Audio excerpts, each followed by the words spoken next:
A person in a park ranger uniform and wide-brimmed hat stands at a podium holding a microphone. Behind them, another person in a brown vest is partially visible. A banner showing federal department names is visible in the background. Good morning, ladies and gentlemen. Welcome to the Core Discovery 2 and the 10 Many Voices. For those of you who've never seen us before, just tell you a little bit about us. We are a traveling exhibit. We've been traveling the trail since January of 2003. We started out at Monticello at Thomas Jefferson's home and made our way westward to the Pacific Ocean. Next year, we'll be doing the return trip back to St. Louis in 2006.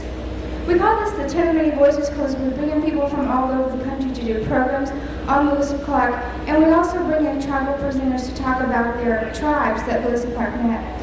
Today we have with us Jeff Painter, and he's going to be talking about the partnerships and resilience of the Clatsop, and he is from the Clatsop Nation. So please welcome Jeff Painter.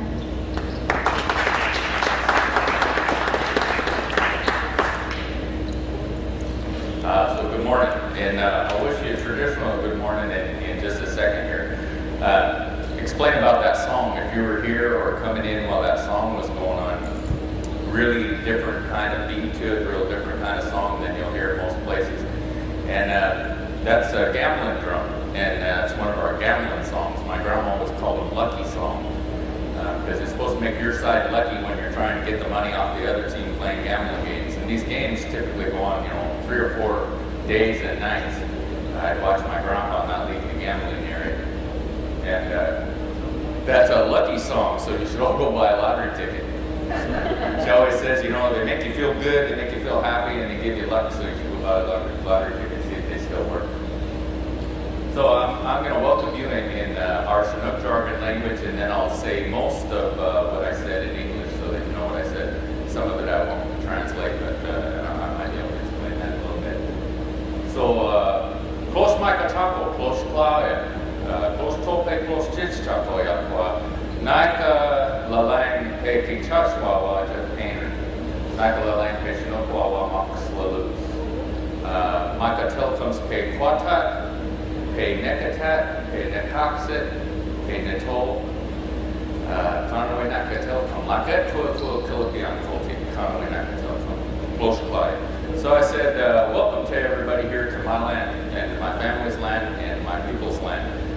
This land is still untreated, unseeded, unpaid for, and we have squatters all over the place. And I'll explain a little bit more about that. But and my great-great-great-great-grandpa was one of those squatters. George W. Cook, for whom Cook Slough of an Astoria is named. He was one of those original squatters, but he had the good sense, like most of the settlers, to marry. A person wearing a tan shirt, dark vest, and beaded scarf speaks while wearing a gold headband and pearl earring. They stand indoors against a plain background, appearing to be mid-sentence during a presentation. Indian families that live as a native, speak the native language and that kind of thing. It really wasn't until Lewis and Clark that we had these oddballs that would come visit, not trade, build a house, maybe not leave, or maybe leave. A couple of lost guys. The rest of what I said was my family is the Cook, Butler, Casey, McMillan family. And we always say that so that if we're dating, I'm married, I'm not dating, but if we're dating, that we're not dating somebody we're related to. It's not really good form. So by saying the Cook, Butler, Casey, McMillan family, most everybody knows who those lines go down from, all the way up to British Columbia and down to California. Our family is spread up and down the northwest coast, but they all originated here at Quatat, the village where Seaside sits, with a population of about 6,000 right before Lewis and Clark, so a real similar population level. And our villages at Nekatat and Nekaksit, which are up off the side of Highway 101, where the Gateway to Discovery Center is that the tribe is in. And then the village in Netol, which is up now called the Lewis and Clark River, where the 2 lost guys built their house and left in the spring of the next year that we're celebrating. I said A person wearing a beaded headband and decorative beaded vest stands at a podium indoors, looking downward. Plants and framed items are visible in the background. welcome you in the oldest way. I ask for your ears to be open, your hearts to be open, and I have nothing but good words and no hard feelings. So if you catch a tinge of bitterness anywhere in here, it's not really that way about you, even if you live here. It's about the way our people were treated. And all the tribes have a very similar experience from Lewis and Clark's impact and then what happened after that. And so don't take any of that personally. And at the end, I'll sing a song or say a prayer, depends on how much time we have. That kind of releases all that. So if you do pick up a little negativity or anything in there, we want you to let that go before you go out here so that this is a learning experience.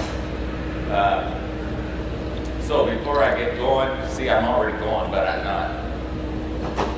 Among my people... A person stands at a podium wearing a brown and black vest over a tan shirt, a decorative beaded necklace, a brown headband, and pearl earrings. Greenery is visible in the background. Most of the people of the Columbia River, the Nichi-Wana, are ice chuck out here. Before a storyteller, and I'm a traditional storyteller among our people, and I also function that way among some other tribes that have adopted me, so to speak, as their speaker. This particular necklace is to speak for one of those people. Those people know what that means.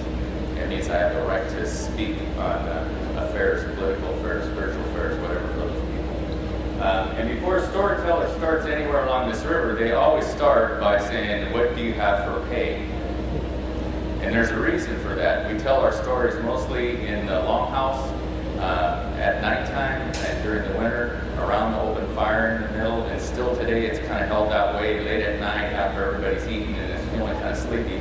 Then you ask for the storyteller to tell you a story. And the story might be a myth. You know, Western people call a myth, like a creation story or a coyote story. It might be a story about geography. A lot of our stories just simply tell us how to get from point A to point B. But the geography is hidden within the story so that you remember all those places. You can't get lost. Because coyote starts at this mountain and then goes to this river and then da-da-da. Some of them are like that. Some of them are stories about, tell us that time last year when Grandpa fell in the water catching his salmon. So they're contemporary things that they want to hear again, and the storyteller puts a twist on those to make them funnier or bigger or easier to remember. But they always start by saying, what do you have for pay? And since you're not traditional people, I won't stick you to that. And by the way, my grandma has already bought you off, which means when I started speaking 25 years ago, this one old grandma, she said, you know, we don't tell our stories except in the wintertime. And we only tell them mostly inside our houses to our children. We don't do them like this, the way the modern world does. And we always get paid. The storyteller has to get paid. And so the children would come forward with plates of food or maybe strings of dentilium and hipwa, or a coyote fur or a badger fur or something that storyteller would need in order to keep his job and travel from house to house and village to village. And so she bought that off. She said, from now on, nobody has to pay you, and you can tell your stories any time of the year you want. And she walked up on the stage and she slapped a $100 bill down.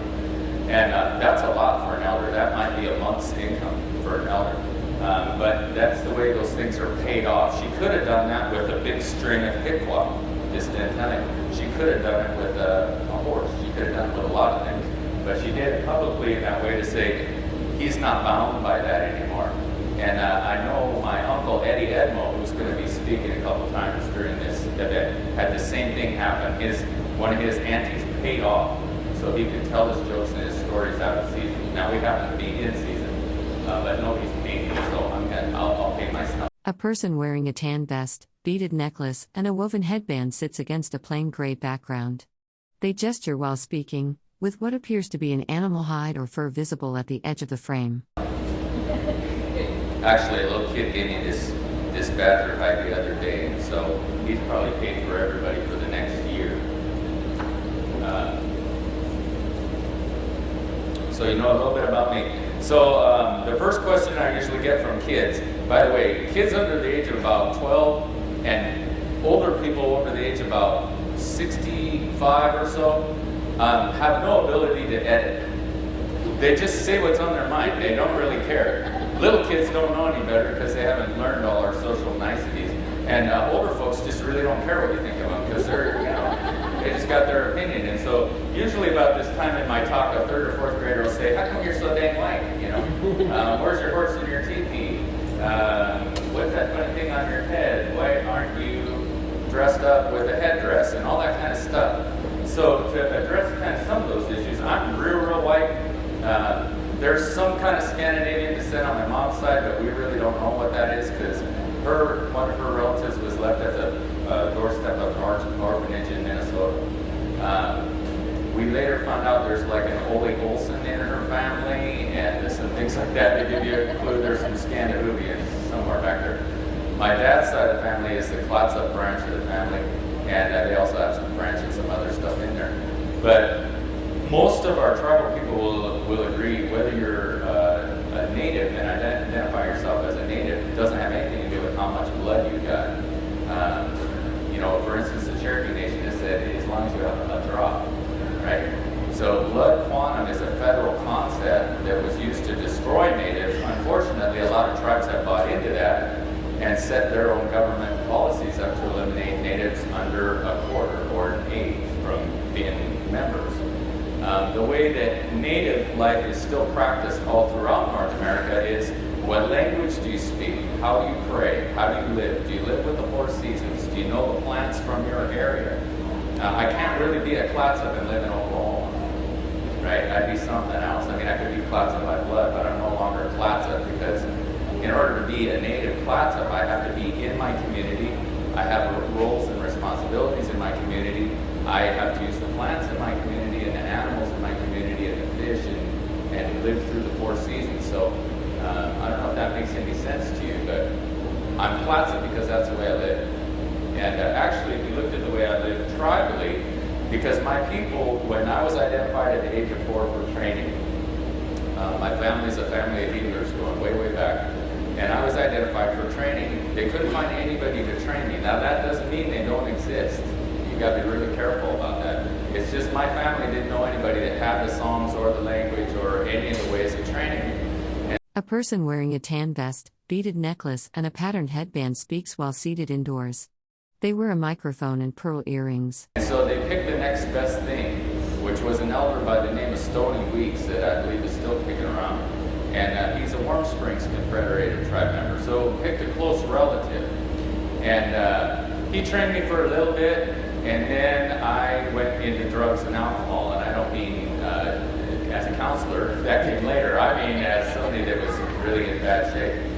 And I did that for a lot of years, and when I was coming out of that, this Cherokee elder, which is mispronounced Cherokee in English, this Cherokee elder who was running a gift shop, and like most Native people were in total camouflage. She wasn't wearing a headband and regalia, and I couldn't spot her. And she took me under her wing, and then I found out she's a big-time healer and head of the Katua Society back there. And I worked with her for a lot of years, and I really couldn't pick up the Cherokee ways. I could help her, but I couldn't pick them up. And I happened to be in a ceremony with her. She was healing this other medicine man that was Lakota. And the minute he started singing his songs, I knew what he was saying. Like, I knew inside of me what the words were saying, and I could sing them with him. And I told her about that afterwards, and she said, okay, well, then I'm done with you. You're his now. I'm going to give you to him.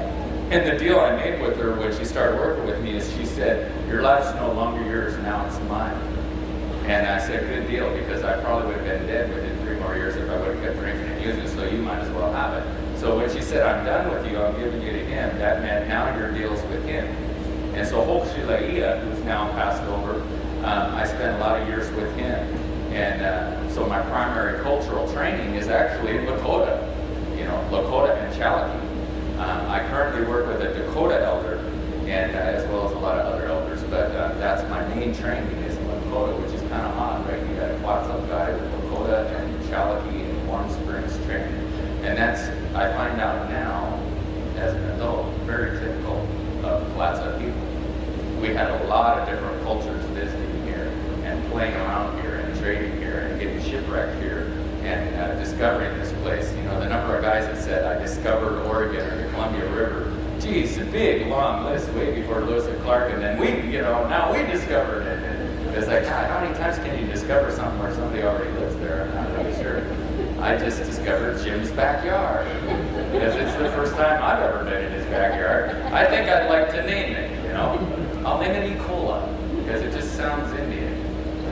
And then I'll start living in Jim's backyard and never pay him to live there. That's an interesting concept. So I'm a big mix. of stuff. Typical Clatsop behavior. Clatsops were the Walmart of one-stop shopping. And anybody here work for Walmart? I don't want to offend you too badly. Just like Walmart, we employed slaves who didn't pay nothing. They had no health plan. The advantage of being at the mouth of the Columbia or trading with us, we had a 1-for-2 sale all the time. You're probably used to 2-for-1 sales where you go and buy one, get one free. If you came to purchase anything from us or sell it to us, we'd take 2 of whatever you had for whatever you wanted from us. You paid twice as much. So why the heck would you do that? A person wearing a woven headband, beaded earring, patterned scarf, and tan and black vest stands indoors gesturing while speaking. They appear animated mid-sentence against a plain blue wall. And I go into this a lot more in my talk on trading, but it's important for you to understand, why would anybody pay a higher price than anywhere in the Northern Hemisphere for their goods? Well, it's because if you came from Alaska or Vancouver Island down in the mouth of this river, and you needed stuff from California or South America and didn't want to go all the way down there and risk your life, or all the way up to Celilo or out to the plains to get your buffalo, you could get it all at Tansy Point. You could get it all here at Quatat, where Seaside currently sits, because all those people went through our doors at one time or another, so we'd buy stuff from them. We'd also journey in our ocean-going canoes, which we just carved the first one in about 100 years or so. But we'd journey down as far as anthropologists tell us, down to Point Reyes in California, up to southeast Alaska and Vancouver Island extensively, and I have a lot of relatives on Vancouver Island who are intermarried, and then up to Celilo Falls. And so most of those goods we brought down also, as well as buying them. And so if you didn't want to risk your life, you could just stop at Walmart here on the Oregon coast, or at our cousin's shop on the other side of the river, the Chinooks, one of the Chinook bands, and get anything you needed, not risk your life. You weren't getting a very good deal price-wise, but it was a good deal in exchange for energy and time, and then you could go on your way. If you read in Lewis and Clark's journals, and I don't normally talk about this, but because we're here for Lewis and Clark, it's kind of interesting to know, they spend a lot of time complaining about how much they're paying for stuff. A lot of time. And anybody live like in a resort town like Seaside or Ashland or Boulder? So you know what it's like. You don't probably shop in town. Like I lived in Ashland for 15 years. I never, hardly ever shopped in town. I go to Medford and get it for half that price. Typically not half that price, maybe 15% less or 10% less. But if you're in a tourist economy, you want to leave that economy to get your everyday stuff and come back. You certainly wouldn't. Well, anyway, it's an economics thing. So these guys came. They weren't traders, and they didn't understand trade. There's a lot in your journal about Chief Cobaway and his daughter coming and trying to teach them how to trade, because they were just failing miserable. And they spent a couple days with them and finally got them into the concept of making a deal isn't as important as having a good time. And they didn't understand that. They'd come in and they'd say, I'll give you, and this is just an example, this isn't from the journal, but an example. A person wearing a brown headband, tan shirt, black vest, and beaded necklace stands indoors speaking. Behind them is a dark monitor or screen displaying images. Example is, I'll give you one elk hide for 4 beaver hides, right? They just want to make the deal and check out through the clerk and go.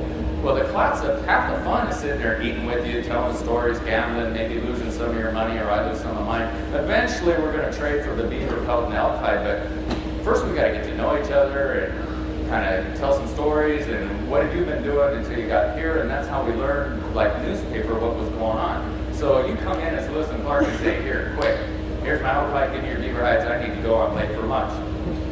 Well, the Clatsop guy typically would go, you're making me mad.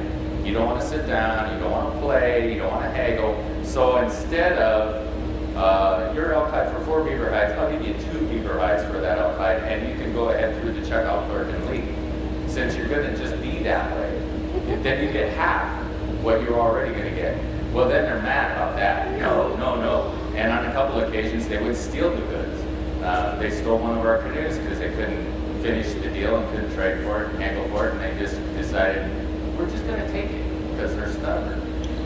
So trading's a lot of fun. Like the gambling I mentioned goes on 3-4 nights in a row. People hardly leaving except to go eat and come back and keep on gambling. It's really not about what's, being gambled. It's about hanging out with your friends. I remember growing up and going to the RV park with my grandpa and grandma that they lived in during the summer. Half of what they did there was not fishing, which they're supposed to be doing, supposedly, or anything else. Most of it was just BSing with people that had been in, Arizona for most of the winter, or wherever it is that they had been, and catching up. Spent all summer catching up, maybe catch 20 salmon, but spent all summer catching up. The excuse for being there was fishing. So it's like the excuse for being here is gambling or trading, but really it's about getting the news you could get the news here from all the way out on the North Plains, up into Canada, Alaska, Vancouver Island, and Northern California. Pretty good place to go read a newspaper. But you wouldn't want to come here as A person wearing a tan shirt, black vest, beaded necklace, and a gold and brown headband stands indoors speaking. They have a cigarette in their mouth and are positioned in front of a wooden structure. Lewis Clark that's not a trader and has nothing to trade, because you're paying a lot to just be hanging out here. And especially if you didn't want to hang out, they used to shut the doors at night of the fort. They didn't really get that everybody's door was open and anybody could drop by and get fed as much as you wanted for as long as you wanted to stay. So they'd shut their doors. Well, they're out of the cycle, right? They're missing most of the stories, most of the fun, and so all they see is the drudgery, and they complain a lot. I gotta look over here. I don't talk off of notes, but I have old people that tell me things I have to make sure I say. It's been that way since I was about 12. But usually the old ladies, we're almost all tribes in North America, and I'm generalizing, but almost all are matriarchal. It may have looked like men were running stuff because they ran around in headdresses and stuff, but the women still run everything in a legitimate tribal culture. The women are mostly sitting down and telling us young men what we better say in that men's meeting, what decision we better reach, because they think about things a lot deeper than we do. They think about children, they think about generations, they think about environment. We think about things like warfare, conquering, getting away from the women and children, hunting, and so they'll tell you, you better make that decision for me. Then the chief would walk in and get all puffed up like it was his idea and say, here's what I decided. But everybody knew it was grandma that came up with the idea, right? So I saw grandmas that say, you better make sure you say this. Oh yeah, that's a good one. So this one grandma said, make sure that you guys always understand there's 3 tenses anytime you're talking about Native people, and especially Clatsop people, past, present, and future.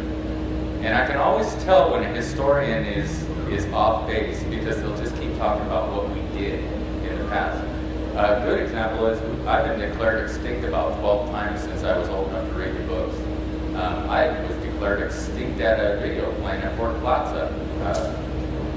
One of our tribal members that's a direct descendant of Chief Colway, who the fort was given to when Lewis Clark left, although I don't know how they would have taken it with them, but they left it to Chief Colway. She was sitting in that presentation and that video came up and said she was extinct. And you've never seen an 11-year-old girl more livid. She wrote quite a letter and quite a paper, and as a result, the National Park Service has refilmed that video and with the accurate story. And that shows on, somebody helped me out, Tuesday, I believe, Clatsop Winter Story, and the DVD's available in their gift shop exclusively, and they did a really good job of telling the real story. But think about it, how long did that film play up there saying we were dead? And what does that do to people to keep being told you're dead? I read it in the Oregonian, I read it in the Astoria. A person wearing a tan shirt, black vest, and a woven headband speaks while standing indoors. They wear a beaded necklace and pearl earring. A blurred green plant is visible in the background. In the signal, when the last Clatsop died, 1905, Jenny Michelle. For one thing, she wasn't the last Clatsop, she wasn't even the last full-blood. She was very popular. She was a celebrity of sorts. But we're still here. We still speak our language, sing our songs, take care of our burial sites and our sacred grounds at Saddle Mountain and all that. We just are real quiet about it. We're not big superstars like some of my Lakota relatives are that are in every movie, smoke signals, dances with wolves, dances with Lawrence of Arabia is what one friend of mine calls it. Isn't it great how white guys always think Indians better than Indians? Like Lawrence of Arabia, right? He was a better one of those desert guys than the desert guys could be. It's kicking butt, dances with wolves, a great atrocity on Native people. So back to my past, present, and future to make sure grandma doesn't get. A person wearing a brown headband and a brown vest with beaded or decorative white elements stands indoors against a plain purple-gray wall, speaking and gesturing with their hand. So anytime you're talking about Native people and it says we did or in the past we did something, you're leaving out at least two other aspects that are probably true. So I'll give you an example. Always want to include that past, present, and future.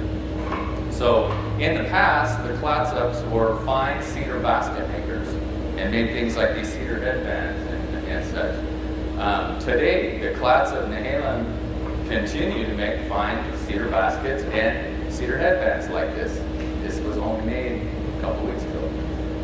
And into the future, the Clatsop Nehalem people will continue to be fine basket makers and make fine cedar baskets and cedar headbands like this. So that would be accurate. The way I used to deal with it academically when I was writing papers is I would write whoever, the Lakota used to / still, and that didn't really work. It doesn't roll off your tongue, The Lakota used to still hunt buffalo. It just doesn't work. And so you have to kind of break it up into at least two sentences. They used to do this, they continue to do this, and then always include the Clatsop Nehalem will likely continue into the future to find whatever it is to continue to do that. Now, if you know there's absolutely something that we don't do anymore, you've done all the research you can't find any evidence that this exists among those people, you still want to include this phrase that Grandma threw in there. So I'll give you an example. The Clatsop Nehalem people used to have winter ceremonial houses with mass songs and dances and the full ceremonial cycle of winter. As far as I know, and that's only as far as I know, we don't have any of that. We don't have a longhouse anywhere in this area. There are some up in Muckleshoot and Skoke and Tulala, but nowhere in this area. But what you could say is they no longer have the winter ceremonial dances with the mass songs and everything that goes with that.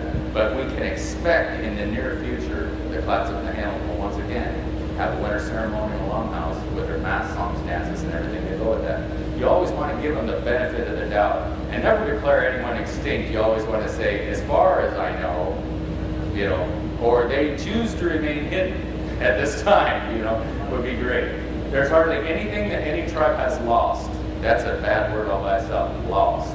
Haven't lost languages, songs, dances, or anything else. Some of those have been put up on a shelf for a later time, but they haven't been lost. So you got that past, present, future? Okay. Maybe I should break this up. So I'm going to tell you a traditional story. Or you want a story first or a joke? So you get to vote. Story, have hands. Story. Okay, joke. I think the story won. The story won. So yeah, people voting twice too. You must be Chinook. So I'll tell you the joke because it's an. A person wearing a tan shirt, dark vest, and beaded necklaces speaks while wearing a gold-patterned headband. They stand indoors against a gray wall with a brass lamp visible to the right. Indian joke, and I wouldn't normally tell you this first part because you'd already know, but so you can get a concept of how dry our humor can be. And it's not just our humor, it's all Indian humor. So Karuk people, who are relatives of mine, we tell a lot of jokes on people we know. My uncle will often start jokes with, so one time Jeff was doing this, and I didn't really do that, but it's just good to throw somebody's name in there. So my Karuk relatives, full grown, stand about this high. Really stocky, broad, dark-skinned, native-looking folks. Most Northwest coastal-looking folks look a lot like me.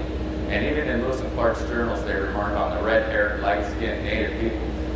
We've been interbreeding for, at least 250 years with Chinese, Russians, and Spanish traders before Lewis and Clark got here. So we spoke English and we knew what they were doing before they got here and discovered this. My Karuk friends, real short, real stocky, walk right into a sweat lodge door without bending over. I tease them about that all the time. Don't even have to bend down to get in that door. Just walk straight in and stand straight. A person wearing a brown jacket, beaded vest, and beaded headband sits indoors. They are positioned in front of what appears to be a wooden structure or display, looking slightly to the side.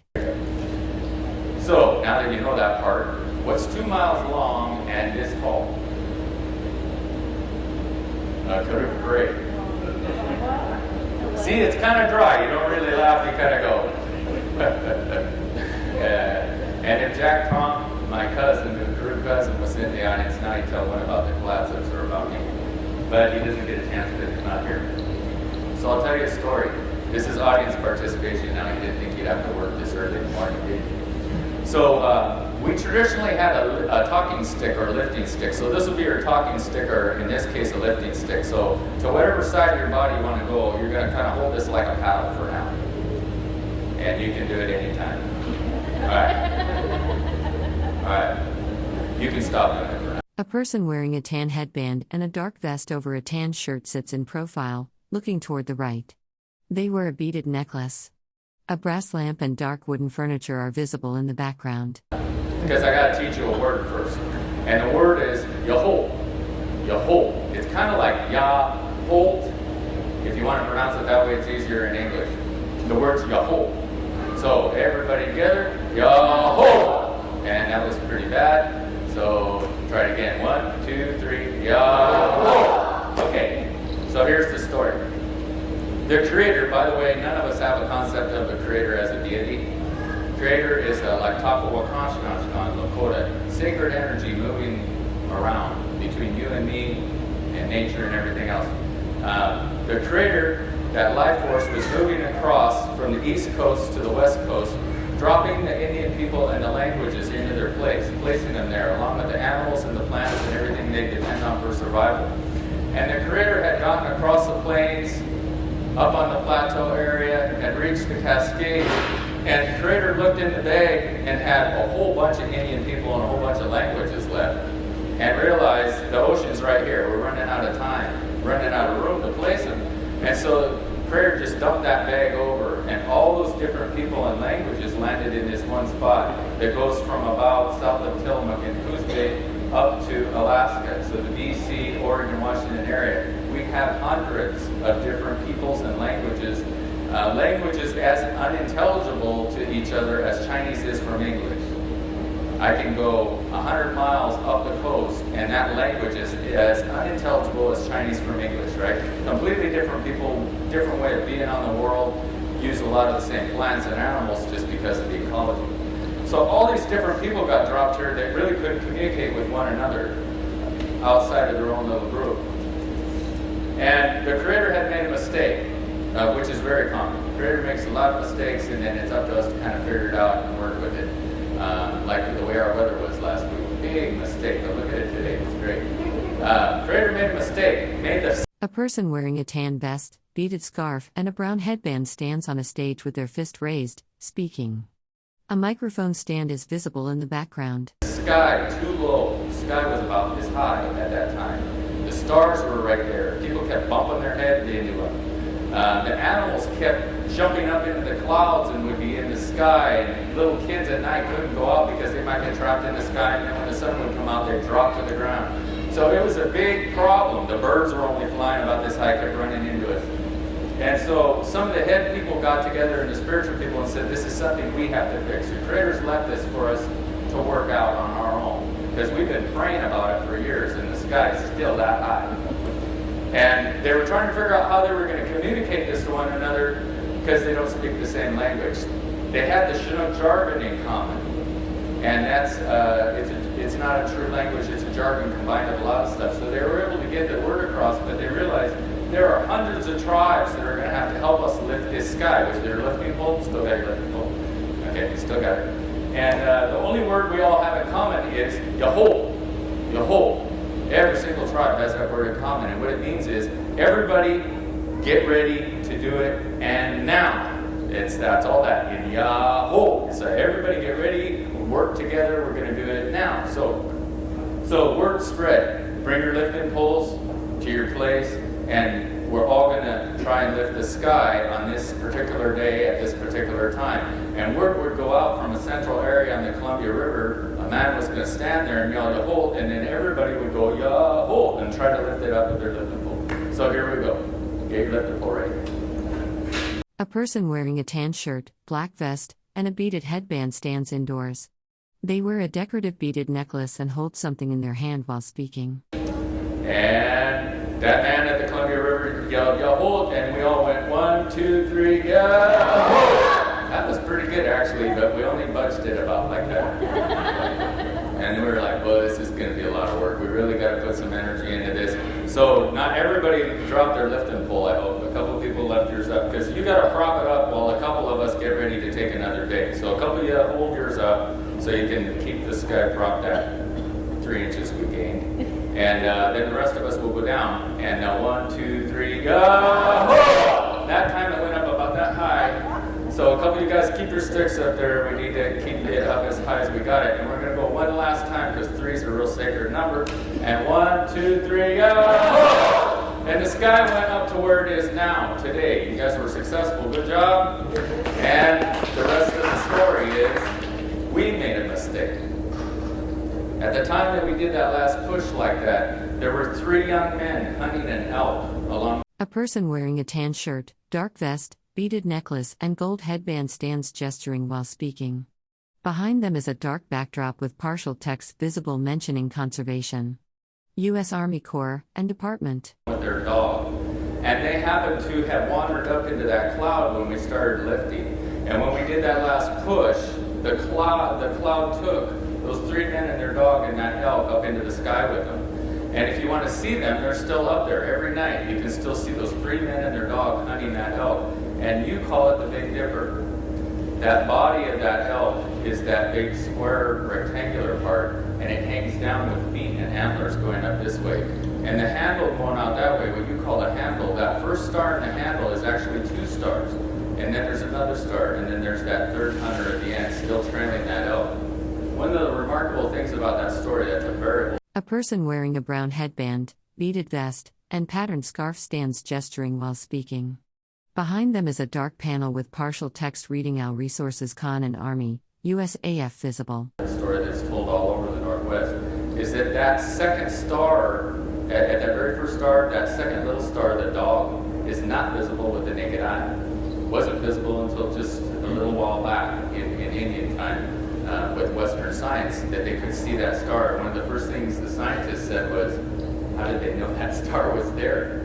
There's the dog right behind the elk. So some of our stories have truth that then catches up. As science catches up, you realize that story made sense. We have stories about tsunamis that are now starting to make sense in the archaeological record, and the archaeologists are having to say, gosh, maybe these guys weren't just here for 13,000 years, because they know about 2 other tsunamis that go back to 100,000 years in their oral tradition. They talk about that wall of ice up on the Columbia River during the Ice Age that they would go visit, and all the way up into Canada and things like that. So science catches up with us eventually. Partnerships. We're a people of partnerships. A lot of people have had a lot of questions about my Chinook cousins on the other side of the river and how we're related, especially during the last week's events. It's important to realize that tribe is a totally foreign concept. Okay? I haven't yet met anybody who defined themselves as a tribe before the federal government came in and said, you need to organize in order to sell your land, so call yourself a tribe. Right? That's based on Western policy of nation-to-nation treaty making. We didn't have nations for the most part, and I always say that because there are some exceptions, but for the most part, we didn't have nations like that had kings and chiefs and rulers that you could go talk to about selling land. We had individual landowners, and it's still reflected in our place names like Nekatat, Nekanicum, Neocoxit, Neocani. Those all start with Any. Any in the Chinook jargon means the place of. We didn't name rivers, mountains, villages, or anything else, but Nekatat would designate that place where Kotat lives. Nekotat, Neocoxit, that place where the Coxit are living. So the Coxit might be the Coxit family, we don't know. But think in terms of 30 people living together in a couple of houses on that spot on the river. They have primary fishing rights, probably right there, gathering rights right there, but they don't own that land, don't have any concept of owning that land. They have a concept of managing that land. They also don't have to report to Kobaway or anybody else that later called themselves a chief. There's no political structure to support that. It's just individual families on the land related by intermarriage and language use and coming together for winter ceremonials. And it's not until later on when they said, well, what do you call yourselves here? We didn't call ourselves Clatsop either. That's a Sahapta. A person wearing a gold patterned headband, beaded necklace, and tan and black vest sits indoors against a plain wall. They are looking to the side during what appears to be a recorded interview or presentation. For us, Clatsop means people of the dried fish. So the Celilo people up there called us people of the dried fish, Clatsop. There was one village that was referred to as Clatsop up there by Tanty Point. And when they were trying to settle the treaties in 1851 and explain to us what we were trying to sign away, we said, well, we need to get together with our relatives and figure out what we're going to call each other. Because we're related to everybody from the tip of that river, past Celilo, south to Roseburg, over to the coast and on up. We're all interrelated, intermarried, have a lot of the same language in common, and the U.S. was not going to treaty for that big a chunk of territory. They had no concept of that, nor did they trust that we could get everybody to sign away their rights for that big a piece. So the Clatsops got together with the Killamucks and the Nehalims and the Clatsop-and-I, Clackamas and everybody else around here, and basically said, this is the area we normally use. From the mouth of the river to Lewis Clark River, mouth of the Columbia, Lewis Clark River, up to the top of Saddle Mountain, down to the end of Elk Creek in Cannon Beach area, and then all the way up the coast to the tip, we'll call that Clatsop land. And then Nehalims and Tillamook said, okay, we'll take that line and we'll go from there over this way. And same thing with the Clatsop-and-I and all those other people. So they're artificial definitions, you know. When people complain about, well, you guys are organizing as a tribe now and you should be part of us.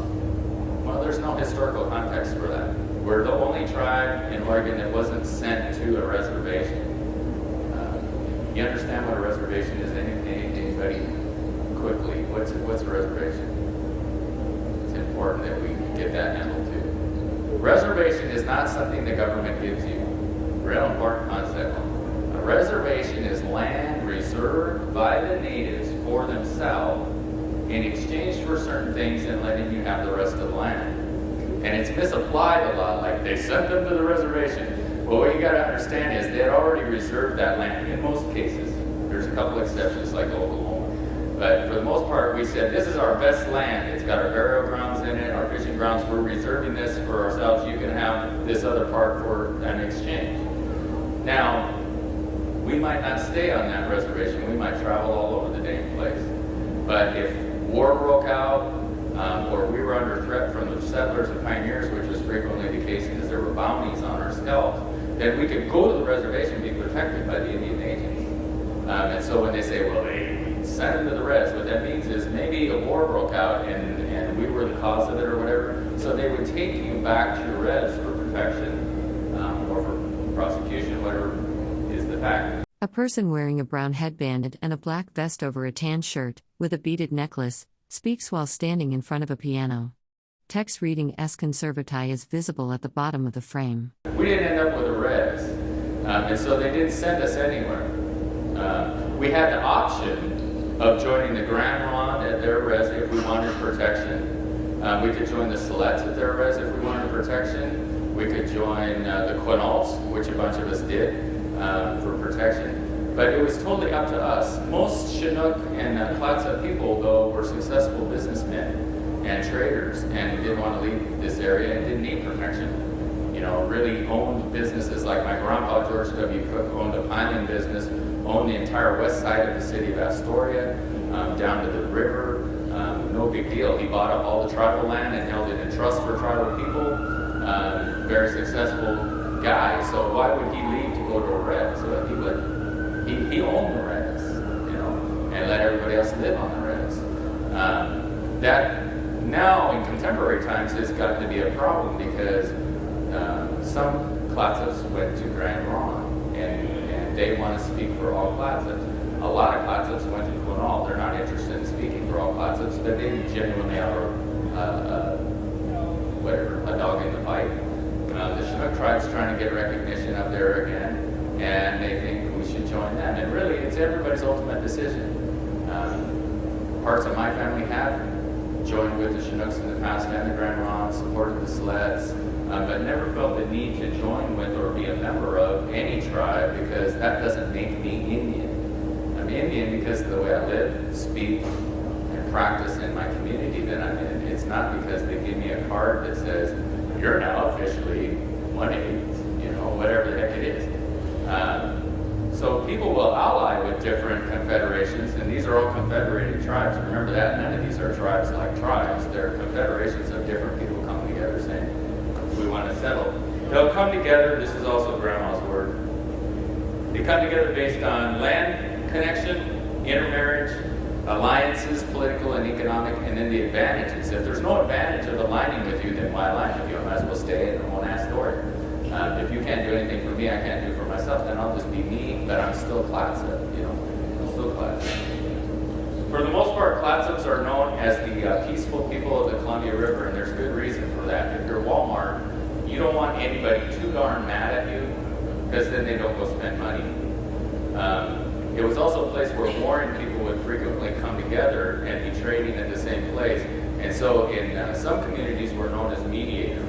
On up into the Olympic Peninsula in British Columbia, often they would call on a Clatsop mediator to settle disputes among warring parties. There was a lot more warfare from that side of the river on up than there was on this side of the river. And there's a lot more people competing for resources than we had here too. A person wearing a tan jacket, beaded headband, and patterned scarf speaks at a microphone on a stage with a dark backdrop displaying partial text about culture and department. So we've just kind of laid low and been happy and come trade with us and eat our salmon and have a great time. And we're still kind of that way today. There's some people that have kind of felt a cringe about us talking about the land not being treated and taken care of like we're going to want it all back. No, want it all back. We're just happy-go-lucky folks who look just like you, and I'm not in rebellion. And live an everyday life and hold jobs and everything else. We would like to have a little piece of land somewhere, to have a long house someday, to be able to have a sweat lodge in the ground instead of our funeral sweat grounds or what we call transient sweat lodges. The hoop ones above the ground is for when we're traveling, but our lodges belong in the ground and they're built like houses in the ground. But we're told we can't build them like that unless we own the land and have control over it, that we can take care of it. So it can't be somebody else's land they're letting us use or loaning to us, or it's got to be ours. But yeah, we'd like to have a little land, be able to have a cultural camp for kids and do stuff with kids from the school. But we don't want all this back. We're not deluded. We don't think we're going to get any large portion of any of this back. It makes sure. A person wearing a tan shirt, dark vest, and brown headband stands at a microphone. They wear a beaded necklace, and their head is slightly bowed as they adjust the microphone. I got all the grandma's words. Sorry about the beads hitting your mic there. We got the three tenses. We all lifted the sky. That's pretty good. And it's important to recognize that just like we lifted the sky together, that's how the Clatsops have always done everything. In partnerships, cooperation with a lot of other tribes, which is true for most Northwest tribes. We had to do a lot of cooperating. And so we intermarried amongst one another so that there were alliances and people owed you stuff and you could count on support if you needed it. And we all lifted the sky today. Not one of us could have done it.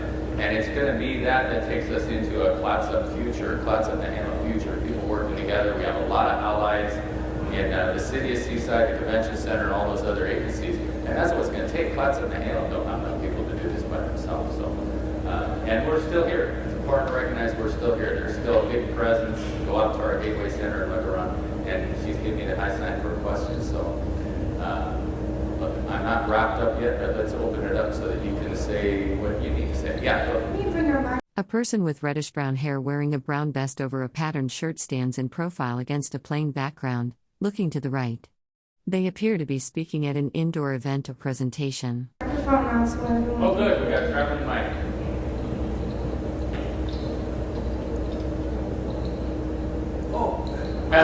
Why should I get a mic now? Okay. I heard some lectures across the street in Washington last week, and I realized that Lewis and Clark were over there and they came over here for the winter.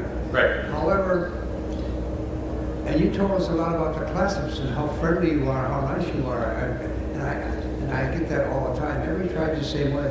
Every Indian I talk to says the same thing. Anyway, that's a smooth. Anyway, did you help Lewis and Clark a lot in finding their elk food, which was supposed to be here, and not bigger animals and better for them to eat, and it was better fishing and all that type of thing? Did you help them a lot when they came over here? Did you know they were coming over here? Or a little background? A little bit about them. That's actually covered a lot more in the effects of Lewis and Clark at the end of the trail, but let me just kind of briefly, they made that vote to come over here based on the game that was more plentiful over here that they were used to eating.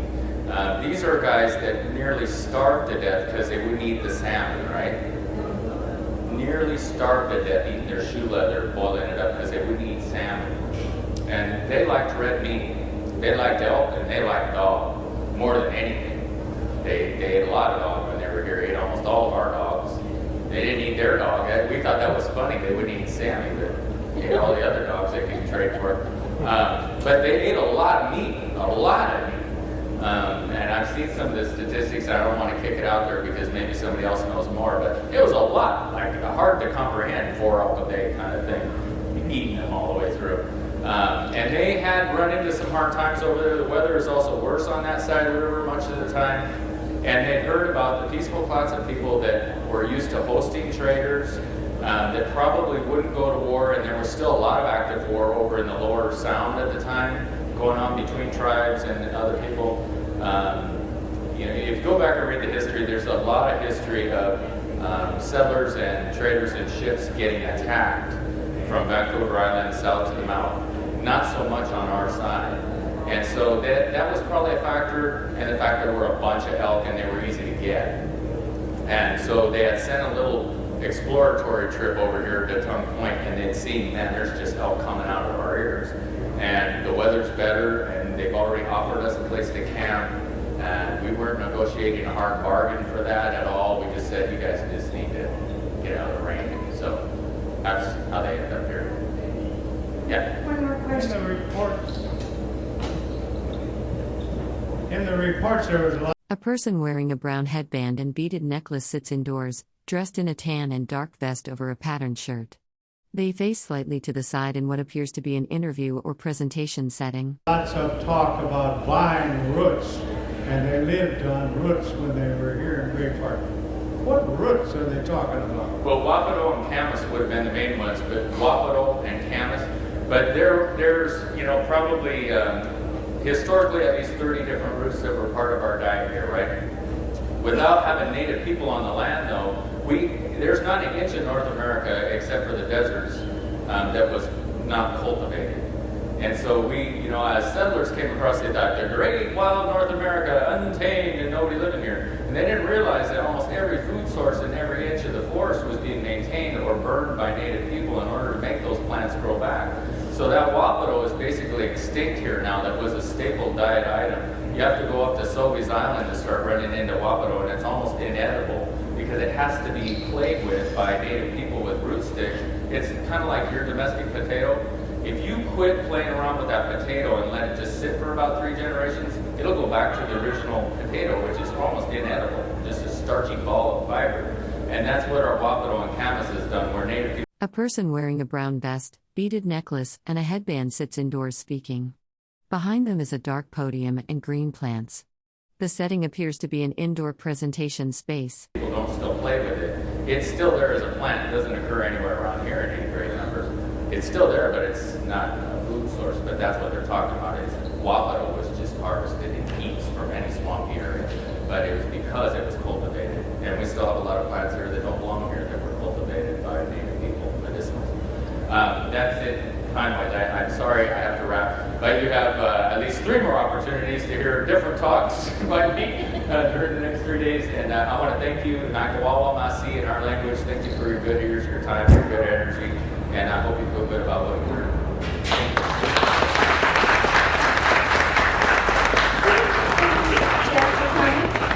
If you folks want to stick around, our next program is George Gilliard.